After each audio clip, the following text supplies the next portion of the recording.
Over the next few months in Florida, around 100,000 homeowners will find that their homeowners insurance is ending in the middle of hurricane season. And that is because Farmers Insurance is now the fourth major home insurer to leave the state. It's pretty clear why. Florida, of course, has always been subject to lots of extreme weather, but things have gotten much worse as climate change ramps up. For instance, take a look right now at the ocean temperatures around Florida on Monday. Florida's in white there, that's the ocean around it. That is 90 degrees or higher water temperature. 90 degrees. That's bathtub, hot tub border, nearly unheard of. And this is crucial because the warmth of the ocean is the energy that powers hurricanes. So Farmers is just doing the math. The administration of Republican Governor Ron DeSantis has no actual response to this pressing issue. And so what they've decided to do is, wait for it, attack Farmers Insurance for being too woke. The state chief financial officer released a statement saying, quote, "I sincerely believe that with today's actions, Farmers Insurance is well on its way to becoming the Bud Light of insurance." But no amount of culture war is going to solve the basic problem here. Insurers are fleeing the market and insurance premiums are shooting up. Ben Keys is an economist and a professor of real estate at the University of Pennsylvania's Wharton School of Business. He's been studying the cost of the climate crisis for years, particularly insurance, and he joins me now. Ben, you've given testimony before the Senate on this. You wrote a New York Times op-ed on this. What is going on here? This Farmers is not the first, but why are they leaving? Yeah, thanks so much for having me, Chris. This is not about wokeness. It's about the weather. Storms have gotten more severe, more frequent. We've already had 12 storms this year across the country, or 12 disasters that have been more than $1 billion in verified damages. So that's factor number one. Factor number two is that the costs of rebuilding have gone up. They've gone up faster than inflation. The cost of materials is very high, and the cost of labor in our tight labor market is also very high. And the third is maybe the least woke aspect, which is the reinsurance market. And this is how insurers protect themselves on the back end. And the reinsurers have said, we see the models, we see the data, and we're not willing to insure these portfolios in the ways that we were in the past. And so those three factors are driving insurers to raise premiums, cut coverage, or leave the state entirely. Yeah, so on that last thing, and just to do a little insurance 101, right? So you're running an insurance company, you're taking premiums from people, they're taking little payments as a hedge against catastrophic risk, right? So you're taking in that money, then you got to do something with that money, right? And when a storm hits, right, all of a sudden you've got lots of claims, right? You got to pay that out. And so what the insurers do is they have their own insurers as a way of hedging their own risk that are like reinsurance companies. And those companies, I understand, have been sort of at the forefront of thinking about climate models, right?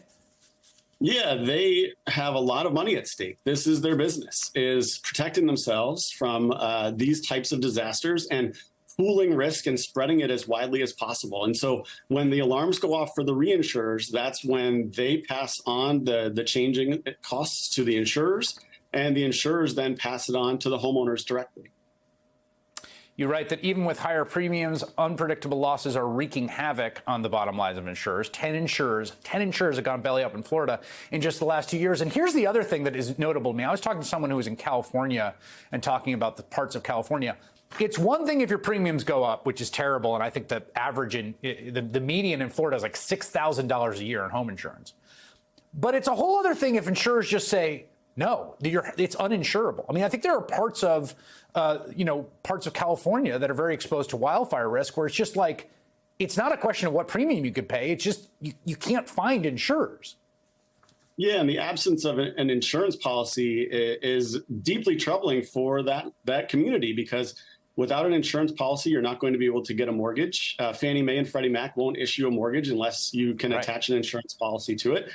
And without a mortgage, without that kind of financing, housing markets can collapse or seize up in very dramatic ways. And so, I think what we're going to see more of is more dependency on these state-run insurers of last resort. So like Citizens Insurance in Florida, which now has 1.3 million policyholders, is the largest insurer in the state. And, this was set up to be, very much a stopgap kind of program. And instead, it's taken on predominant role in the entire market. So I think we're going to see much more of a role for the state to play when there are no private insurers willing to bear the risk.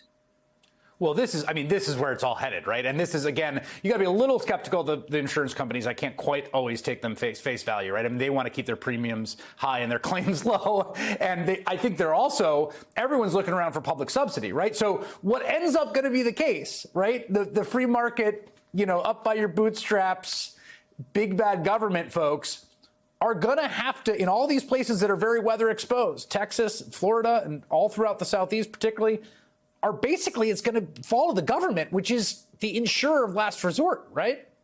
And it always is. And so, I think when we're thinking about this idea of the free market, the free market is plays a very circumscribed role in the insurance market. Insurance markets are very highly regulated. And we have a number of programs at state and federal levels that provide a ton of support. So the National Flood Insurance Program being the clearest example of an insurance market where private insurers were unwilling to provide the degree of coverage necessary. And so we needed to nationalize that market and create an entire national market. And you may need to see something similar for wildfires, for instance, going forward, or other types of backstops that are going to be more resilient than what any individual state could put together, because the uncertainty is, whether these state-run entities will have the political will to charge people the right price. And that's what this partly comes down to is the price going to be set to really induce adaptation? Are we going to see meaningful behavior change? And that happens when people are forced to pay premiums that reflect the risk. So let's just talk about the risk for a second. I just want to show people again to remember where we are as I speak to you this summer of 2023. This is daily temperature, summer 2023. You'll see that curve there, and then there's a line at the top. That's where we are. We're sort of off the chart, daily temperature 2023. That's us right there at the top, right? This is sea surface temperature. You can get a sense of what's going on in the water, the sea surface temperature. Again, that's us at the top in red, 2023, right off the chart. That point about adaptation is the ultimate one, which is it's not good. What's going to happen, what I fear, is that we subsidize people living in the path of disaster. And that's going to be really destructive. But that looks like the way we're headed in states like Florida. What do you think? Well, that's what we've done for decades. So through the National Flood Insurance Program, through Fannie Mae and Freddie Mac, which don't price geographic risk of their loans, through many other federal programs, we subsidize living in harm's way. And I think the big question that's going to face local, state, and federal policymakers is who's going to bear those risks going forward? Are we going to be willing to continue to subsidize that type of living, or are we going to make those who are choosing to live in the most exposed areas pay the price? Yeah. All right. Ben Keys, who's been a really key resource on this for me. Thank you very much. Thanks for having me.